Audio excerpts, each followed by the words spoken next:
Hello दोस्तों। आज हम बात करेंगे ट्वेल्थ क्लास सीबीएसई बोर्ड जो फ्लेमिंगो पब्लिकेशन की जो पहला लेसन है, द लास्ट लेसन, जिसको अल्फोंस दौदत ने लिखा है। तो आइए बात करते हैं।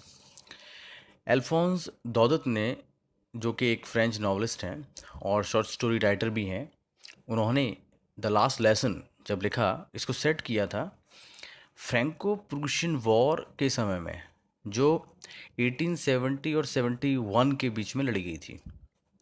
इसमें फ्रांस युद्ध हार गया था प्रूशिया के हाथों में, जिसे बिस्मार्क के द्वारा लीड किया जा रहा था। प्रूशिया को लीड कौन कर रहा था? बिस्मार्क। अब प्रूशिया ने जर्मनी, पोलैंड और कुछ हिस्से, पार्ट्स ऑफ ऑस्ट्रिया के भी अपने कब्जे में कर लिए थे। इस कहानी में फ्रेंच डिस्ट्रिक्ट के एक शहर हैं एल्सेक और ऑस्ट्रिया। ये काफ़ी इंपॉर्टेंट शहर हैं इस कहानी के हिसाब से, जो अब प्रूशिया के कब्जे में थे। और इन एल्सेक और ऑस्ट्रिया में जो स्कूल हैं, आपको क्या वो प्रूशिया के अंडर में आ गए हैं, तो उनकी जो कंडीशंस है अब कुछ चेंज होने वाली है। तो इस कहानी में उन्हीं स्कूल्स की बात होगी। तो आइए देखते हैं आगे। आज मैं स्कूल के लिए देर से निकला और घबराया हुआ था कि आज डांट पड़ने वाली है। खासकर एम हैमल, जो कि एक हमारे टीचर हैं, जिन्होंने पार्टिसिपल के रूल्स याद करने को कहा था और मुझे पहला शब्द भी नहीं पता था। थोड़ी देर के लिए सोचा भाग जाऊं और पूरे दिन बाहर मस्ती करूं, क्योंकि आज दिन बहुत अच्छा था। चिड़ियाएं जंगल में शोर कर रही थी और खुले मैदान में प्रूशियन सोल्जर्स ड्रिलिंग कर रहे थे। ये सब अच्छा लग रहा था, बजाय इसके कि स्कूल जाऊं और पार्टिसिपल्स के रूल बैठ के टीचर्स के आगे बोलूं। मगर क्या करता, मैंने अपने आप को कंट्रोल किया और सीधा स्कूल के लिए भागा। आगे देखते हैं। जब मैं टाउन हॉल से गुजरा तो मैंने वहाँ क्या देखा कि भीड़ हो रखी है। बुलेटिन बोर्ड लगा रहता है वहाँ पर, तो उसके सामने कुछ लोग खड़े हुए हैं, क्योंकि मुझे पता था कि पिछले 2 सालों से सिर्फ बुरी खबरें सुनने को मिल रही थी बिना रुके। मैं सोच रहा था कि अब कौन सी नई बात आ गई। तभी मैं जितनी जल्दी चल सकता था क्लास के लिए मैं चलने लगा। तभी जो लोग ब्लैक स्मिथ और वैकर अपने अप्रेंटिस के साथ खड़े होकर जो बुलेटिन बोर्ड पढ़ रहे थे, मुझे आवाज़ देते हैं, बब जल्दी क्या है, अभी तो स्कूल खुलने में काफ़ी देर है। मैं समझ गया था। नेक्स्ट, मैं समझ गया था कि वो मेरा मजाक उड़ा रहे हैं। तभी मैं एम हैमल के छोटे से बगीचे में पहुंचता हूँ। आगे देखते हैं। जब भी स्कूल शुरू होता है, काफ़ी शोर दूर तक आपको सड़क पर सुनाई देगा। डेस्क के खुलने की आवाज़, बंद होने की आवाज़, क्लास में लेसन जोर जोर से बच्चे पढ़ रहे होते हैं, रिपीट करने की आवाज़ें आती हैं, और टीचर जो है अपने रूलर को, डंडे को डेस्क पर बार बार पीट रहा होता है। मगर आज सब कुछ शांत था। मैं अपनी डेस्क पर बिना किसी शोर किए जाना चाहता था, लेकिन वास्तव में आज कुछ अजीब ही था। आज स्कूल में ऐसी शांति थी जैसे आज संडे की मॉर्निंग हो। तभी मैंने विंडो से झांक के देखा, सारे बच्चे क्लास में पहले से ही, और एम हैमल बगल में रूलर दबाए हुए घूम रहे हैं ऊपर नीचे। मुझे दरवाज़ा खोलना था और अंदर सीधा जाना था सभी के सामने से। आप इमेजिन कर सकते हैं कि मैं कितना डरा हुआ था और कितना शर्मिंदगी महसूस कर रहा था। आगे, लेकिन कुछ हुआ नहीं। एम हैमल ने मुझे देखा और बड़े प्यार से, काइंडली मुझे बैठने को कहा और कहा, हम शुरू करने वाले थे क्लास तुम्हारे बिना। आगे देखते हैं। मैं अपनी जगह पर बैठ गया। तब तक मेरा डर थोड़ा बहुत कंट्रोल में था, कम हो गया था। मैंने देखा कि हमारे टीचर ने आज ग्रीन कोट और फ्रिल्ड शर्ट, मतलब कड़ी हुई शर्ट, और लिटिल ब्लैक सिल्क कैप पहना हुआ था, जो वो हमेशा या तो इंस्पेक्शन के डे वाले दिन पहनते थे या प्राइस डे पर। मगर आज पता नहीं क्यों बड़ा अजीब था। एक्चुअली आज पूरे स्कूल बड़ा अजीब सा ही लग रहा था माहौल। लेकिन एक बात ने बड़ा मुझे सरप्राइज़ किया। जो क्लास के अंदर जो पीछे की जो बेंचेस थी जो हमेशा खाली रहती थी, वो आज भरी हुई थी। उन पर गांव के लोग शांत बैठे हुए थे, जैसे हम लोग बैठे रहते हैं। और उसमें थे कौन? एक ओल्ड हॉजर जो 3 कोने की टोपी पहने थे। पिछले मेयर, फॉर्मर मेयर भी बैठे हुए थे। पोस्टमास्टर भी थे जो रिटायर हो चुके थे, वे सब शामिल थे। और हर कोई दुखी था, सैड था। और ओल्ड हॉजर ने तो एक पुरानी प्रार्थना की किताब अपने अपने घुटनों पर, अपने पैरों पर रख कर खोल कर बैठे हुए थे, जिसे इंग्लिश में ओल्ड प्राइमर शब्द यूज़ किया गया है जिसके लिए। अब आगे देखते हैं। ये सब देखकर ताज्जुब हो रहा था। तभी एम हैमल अपनी कुर्सी से उठकर बड़ी भारी और नम्र टोन में, जो हमेशा वो मुझसे भी ऐसे ही बात किया करते थे, कहा, मेरे बच्चों, आज मेरा आखिरी लेसन है इस क्लास में। बर्लिन से ऑर्डर मिला है, कल से एल्जैक और लोरेन में जर्मन सिखाई जाएगी। कल आपका नया मास्टर आएगा।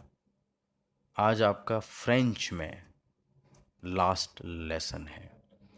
इसलिए मैं चाहता हूं कि तुम सब ध्यान से सुनो। आगे एक बड़ा सा धक्का मुझे लगा जब मैंने सुना।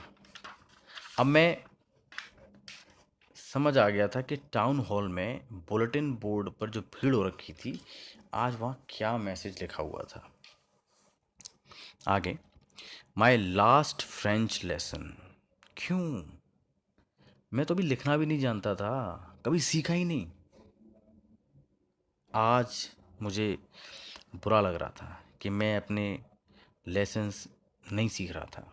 इसके बजाय मैं कर क्या रहा था, बिजी था चिड़ियों के अंडे खोजने में या पूरे दिन सार नदी में घूमने में। थोड़ी देर पहले मुझे मेरी किताबें बड़ी बेकार लग रही थी। उन्हें ऐसा लगता था इनको कैरी करना एक बोझ है। ग्रामर की किताब, हिस्ट्री ऑफ द सेंट जो मैं पढ़ा, वो सब थोड़ी देर पहले बुरा लग रहा था। मगर अभी मैं अब उन्हें छोड़ना नहीं चाहता था। और मैं एम हैमल को भी छोड़ना नहीं चाहता था। मेरे दिमाग में चल रहा था कि मैं अब कभी भी हैमल सर को देख नहीं पाऊंगा। अब मैं ये सब सोच रहा हूँ। अब मुझे उनकी ना तो रूलर बुला, जो डंडा मुझे दिखाते थे जिसे रूलर शब्द यूज़ किया गया इसमें, वो मुझे बुरा नहीं लग रहा है। और ना ही जो क्रैंकी आवाज़ या बूढ़ी सी आवाज़ में जो मुझे बोलते थे, वो अब मुझे बुरा नहीं लग रहा है। वो मैं सब भूल गया हूँ। आगे, बेचारा आदमी अपने आखिरी लेसन को देने के सम्मान में सबसे अच्छे कपड़े पहनकर वो आए थे, जो कि वो हमेशा संडे को पहनते थे, मगर आज पहन कर आए थे। अब समझा कि क्यों गांव के सभी लोग पीछे बैठे हुए हैं। उन्हें भी बुरा लग रहा था कि वो ज़्यादा स्कूल नहीं आए थे, क्योंकि ये उनका एक तरीका था थैंक्स कहने का सर को, मिस्टर हैमल को, कि पूरे 40 साल मिस्टर हैमल ने इस स्कूल में दिए थे, जो उस देश के लिए, उस स्कूल के देश के लिए जो आज उनको छोड़ के जाना था। आगे, जब मैं ये सोच रहा था, मेरे नाम की आवाज़ आती है। अब मेरी बारी थी पार्टिसिपल्स के रूल बोलने की, बिना गलती किए। मगर मैं पहले शब्द पर ही अटक गया, चुपचाप खड़ा रहा, सिर झुकाया हुआ। फिर आगे, तभी मिस्टर हैमल ने कहा, मैं आज तुम्हें डांटूंगा नहीं, मगर तुम्हें बुरा लगना चाहिए। देखो, हम हर रोज़ अपने आप से रोज़ कहते थे, अरे हमारे पास तो बहुत टाइम है सीखने को। मगर आज तुम देखो कि हम कहाँ पहुँचे हैं। और यही सबसे बड़ी प्रॉब्लम है एलसेक के साथ, कि वो सीखना कल पर छोड़ देता है। अब जब जर्मन आएंगे, पूछेंगे तुमसे, अपनी लैंग्वेज भी नहीं आती तुम्हें, तुम अपने आप को फ्रेंचमैन कहते हो, क्यों कहते हो? ना तुम लिख सकते हो ना ही पढ़ सकते हो, लेकिन तुम बुरे नहीं हो फ्रेंड्स। इसमें हम सभी की गलती रही है। तुम्हारे माता पिता भी खास इंटरेस्टेड नहीं थे तुम्हारी पढ़ाई को लेकर। वो तो तुम्हें खेतों में या मिल्स में काम करवाना चाहते थे, जिससे तुम थोड़ा सा पैसा कमा कर लास्ट को घर में दे पाओ। और मैं भी दोषी हूँ। मैं भी तो तुम्हें बगीचे में फूलों को पानी देने के लिए भी अक्सर भेज दिया करता था। और तुम उस टाइम पढ़ सकते थे, मगर कभी कभी मैं फिशिंग को जाना होता था तो मैं तुम्हें छुट्टी दे दिया करता था। आगे उसके बाद मिस्टर हैमल एक के बाद एक फ्रेंच लैंग्वेज के बारे में बताते गए। कह रहे थे कि फ्रेंच एक खूबसूरत लैंग्वेज है, एकदम क्लियर और लॉजिकल। हमें उसकी रक्षा करनी चाहिए, क्योंकि जब लोग गुलाम बना लिए जाते हैं, जब तक वो अपनी भाषा को पकड़े रहते हैं, लैंग्वेज को, तब तक वो भाषा उनकी रक्षा करती है। एक चाबी की तरह होती है प्रिजन की। आप जेल में हैं मगर आपके पास चाबी है और आप भाग सकते हैं उससे। फिर उन्होंने ग्रामर निकाली और पढ़ाने लगे। मुझे बड़ा ताज्जुब हुआ कि आज ग्रामर में उन्होंने जो कुछ पढ़ाया मुझे समझ में आ गया था। शायद ऐसा पहली बार हुआ था कि मैंने बड़ी ध्यान से उन्हें सुना और उन्होंने इतने सरल तरीके से समझाया भी था। उन्होंने कभी इतनी पेशेंस के साथ समझाया नहीं था। और ऐसा लग भी रहा था कि जो कुछ उनके ऐसा लग रहा था मुझे कि जो कुछ उनके दिमाग में है वो सब कुछ एक बार में, सब कुछ मैं दे देना चाहते थे जाने से पहले। फिर आगे ग्रामर के बाद राइटिंग का लेसन की बारी थी।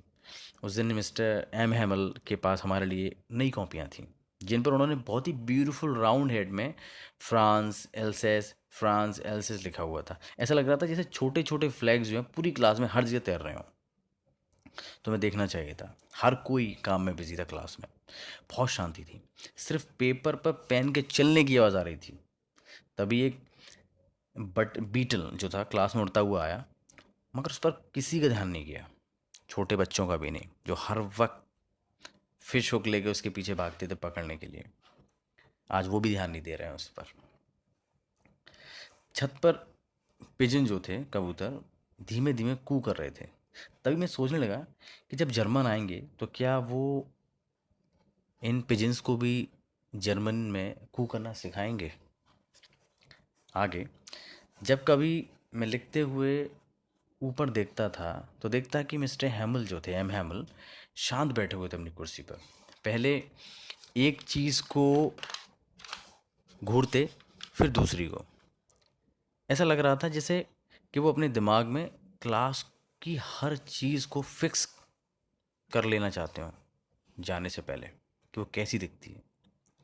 आखिरकार उन्होंने 40 साल वहाँ गुजारे थे, उस जगह जहाँ पर उनका गार्डन था छोटा सा और उसके सामने उनकी क्लास थी। केवल डेस्क और बेंचेस ही थी जो घिस गई थी, स्मूथ हो गई थी घिस घिस कर। मगर जो वॉलनट ट्री का उन्होंने पेड़ लगाया था वो बड़ा हो गया था, काफ़ी टॉल।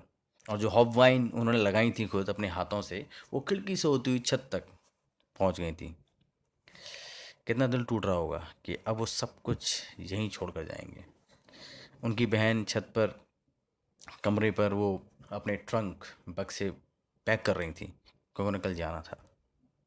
फिर आगे लेकिन हम देखते हैं कि उनको अभी भी क्लास में वो पूरे करेज के साथ लेसन को पूरा सुन रहे थे। राइटिंग के बाद हिस्ट्री का टर्न आया। उसके बाद छोटे छोटे बच्चे अल्फ़ाबेट्स गा रहे थे, मगर पीछे क्लासरूम में ओल्ड हॉजर अपनी प्रार्थना की किताब पकड़े हुए लेटर्स को बच्चों के साथ स्पेल कर रहे थे। वो रो रहे थे। उनकी आवाज़ में काफ़ी कपकपाहट थी, पूरे इमोशंस के साथ। और फनी भी लग रहे थे वो। हम हंसना चाहते थे मगर हम रोना भी चाहते थे। हाँ, कितने अच्छे से याद है वो लास्ट लेसन। आगे तभी चर्च की घड़ी में 12 बजते हैं। तभी प्रार्थना शुरू होती है। तभी प्रूशियन के ट्रम्पेट बजता है जो ड्रिल करके लौट रहे थे। मिस्टर हैमल खड़े हो जाते हैं, पीले पड़े हुए हैं अपनी चेयर से खड़े होके। और पहली बार मैं देख रहा हूँ कि वो काफ़ी लंबे दिख रहे हैं। तभी उन्होंने कहा, मेरे मित्रों, आए आए। लेकिन उनका गला भर गया और बोल न सके। और आगे तभी ब्लैक बोर्ड की ओर मुड़े, चौक के टुकड़ा लिया और कुछ लिखने की कोशिश करी। और क्या लिखा था वो? विवे ला फ्रांस, जिसका मतलब है लॉन्ग लिव फ्रांस। तभी वो रुक गए। और दीवार की ओर सिर झुकाकर बिना कुछ कहे जाने का इशारा किया। School is dismissed, you may go. Thank you.